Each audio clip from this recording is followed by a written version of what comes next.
आइए भक्तों, आज जानते हैं वट सावित्री व्रत 2024 की पूजा विधि। तो आज जानेंगे वट सावित्री व्रत के दिन कैसे बरगद की पेड़ को पूजा किया जाता है और व्रत कैसे किया जाता है। हिंदू धर्म में वट सावित्री व्रत का विशेष महत्व है। पौराणिक मान्यताओं के अनुसार इस दिन पतिव्रता सावित्री अपने पति सत्यवान के प्राण यमराज से वापस लेकर आ गई थी। इस दिन सुहागिन महिलाएं अपने पति की लंबी आयु और स्वास्थ्य के लिए व्रत रखती है। आइए जानते हैं क्यों की जाती है वट वृक्ष की पूजा। वट वृक्ष में त्रिदेव यानी ब्रह्मा, विष्णु और महेश का वास होता है। इसके साथ ही वट वृक्ष की इन शाखाओं को सावित्री का रूप माना जाता है।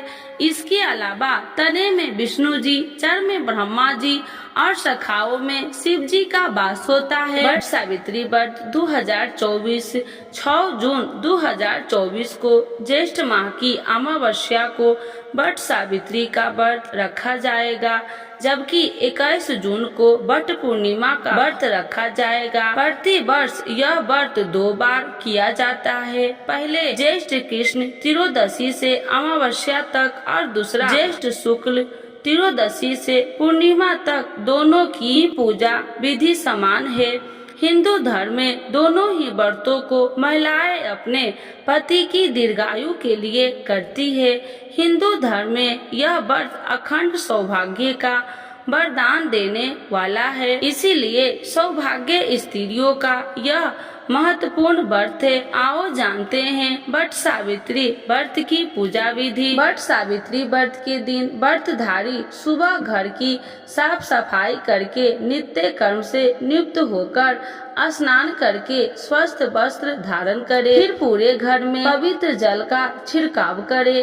तत्पश्चात बांस की टोकरी में सप्त ध्यान भरकर ब्रह्मा जी की मूर्ति की स्थापना करे। ब्रह्मा जी के वाम पार्श्व में सावित्री की मूर्ति स्थापित करे।